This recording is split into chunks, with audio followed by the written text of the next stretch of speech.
Streaming has taken the world by storm, and literally everything has. Technology has gotten so advanced that nobody wants to watch cable anymore. I'm a 2000s kid, so I grew up with the DVDs in the case, the PBS Kids 24/7 channel, and the red boxes.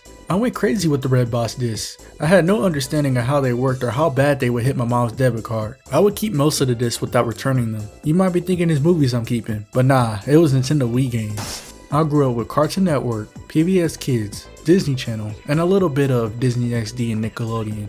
I was on Cartoon Network mostly, and would flip channels as my cartoon went on commercial to see what was on another channel. It got bad at times because my dad would catch me with the remote and be like, "Why do you keep flipping through the channels? Keep it on one station." Most of the time when you're watching TV, you sit through a variety of commercials and see a specific one more than once. It was to the point where they became so glued to your brain, you think it came on all the time, or thought it was low-key a banger. There were times I wanted the advertisement items but couldn't buy anything because I was a child. We're going to take a deep dive on commercials and why and how these videos behind the TV screen had made an impact on me. I gotta start with the Reese's Puff rap. Who in their right mind told this teenager to come in and spit bars on a cereal brand? Every time it came on, I would bop my head or sing with it. To be honest, Reese's Cups are my favorite candy, but the cereal to me is mid. The commercial made you want it a lot because it made me think it was really good. But in actuality, if I were to rate it, I'll put it B on the tier list. I'll tolerate Reese's Puffs before I put my hands on a Cocoa Puffs box. Being a 20-year-old and living my youth through the 2010s was something else, and I'm glad I did. I better not hear no unk jokes either. I'm not Duke Dennis. Mr. Owl, how many licks does it take to get to the Tootsie Roll center of a Tootsie Pop? Let's find out. 1, 2, 3. Wait, what year did this commercial come out?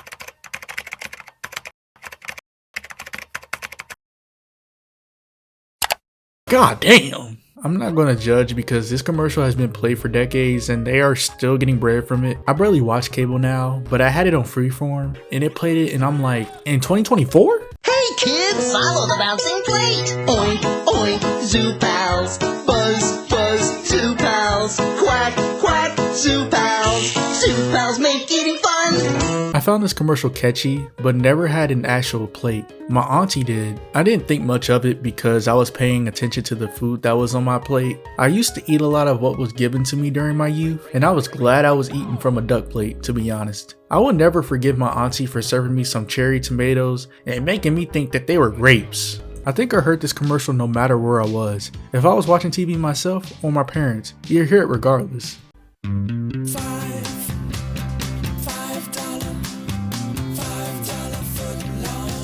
Too bad it ain't $5 no more. I remember when I was in school and they had us read a passage about a person measuring their sub to make sure it was a foot long, but it wasn't. A sandwich shouldn't be that crazy for you to have to measure it. Plus back then, it was cheap. Just get 2 if it's not enough. Imagine being the person and saying, "I'm going to do an experiment on the foot long sub." And then, "Oh, I've had it.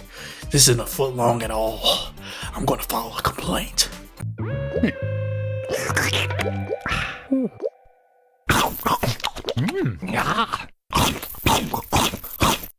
I think this is the first time I've been introduced to these menaces during my youth. Cinnamon Toast Crunch is S tier, and top 3 favorite cereals for me. But my gosh, these dudes were cannibals. There's multiple commercials of course, but the music in the background and how things went was a lot of nostalgia. They violate one another in one shape or form. They eat each other in the end.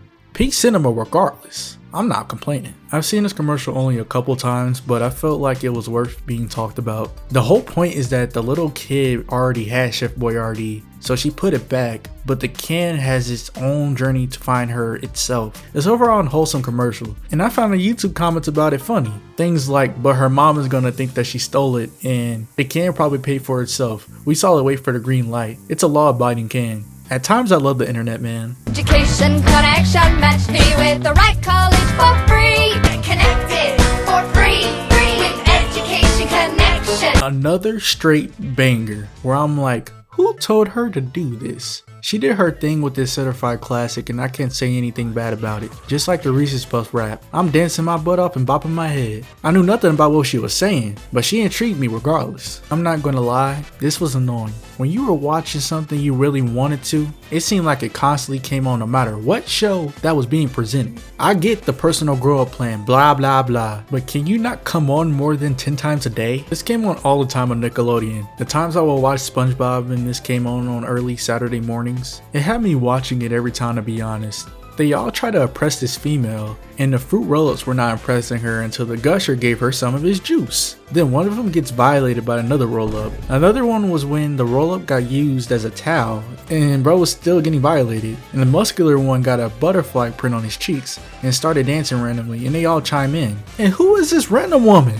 This bird also couldn't catch a break. In every single commercial, he was insane over some Cocoa Puffs. Even in court, they had him going crazy. What disappointed me though, as I said before, is how low-key they made you want it. And I remember I tried it for the first time. This cereal was not it. It was alright, but it made the milk chocolatey, right? Nah, it just made it taste odd. Say hello to the Pillow Pets.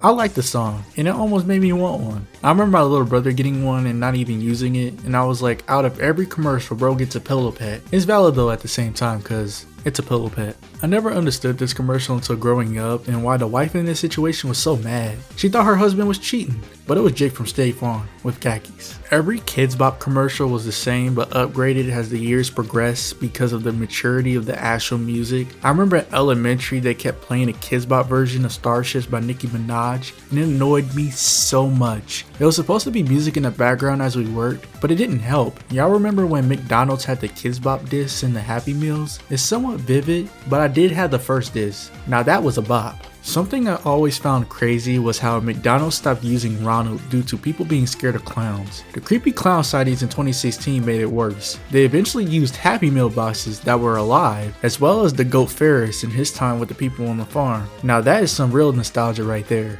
This is off topic, but I will always be mad about how they massacred how good Chuck E. Cheese was. The animatronics, gone. The 2D Chucky, gone. I was scared of the actual mascot costume, but you know, before he was a skinny jean little mouse that played guitar. The Hershey Kisses and M&M Christmas commercials are old but gold. Still commercials that are still being played to this day. When they came on, you knew it was that time of year. This shit always played on Cartoon Network, but the lines are memorable. Like almost every commercial break in the early 2010s, they played it.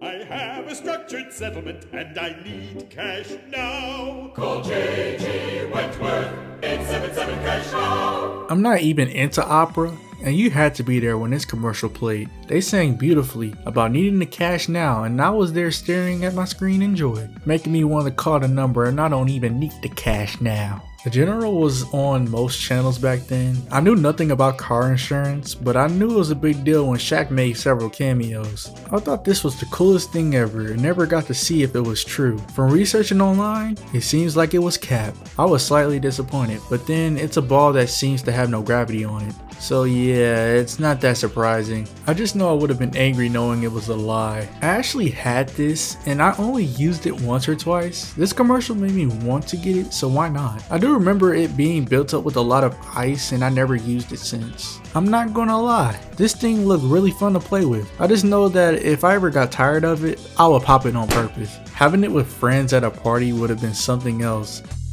I used to think that you could literally build Legos as fast as it showed on the commercials, like I was a Flash or something.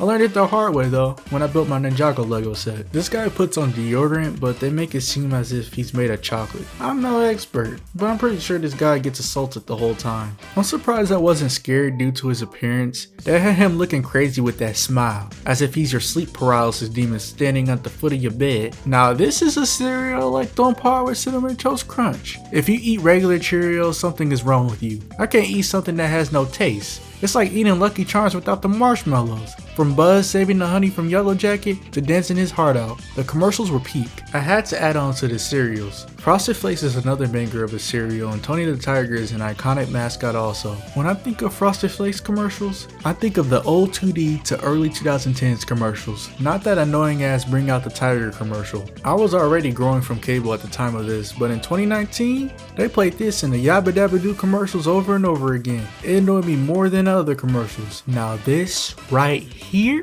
This is truly and undoubtedly peak cinema. Kids today wouldn't know how it felt to be filled with these types of commercials. I didn't even care how many times it came on because it was different variations. But that Zeus one was fire. And that was a list of old TV commercials that became nostalgic and likable as I became an adult. There's so much to say in general, so I tried to collect a handful to share. Thank you for watching as always, and I'll see you in the next one.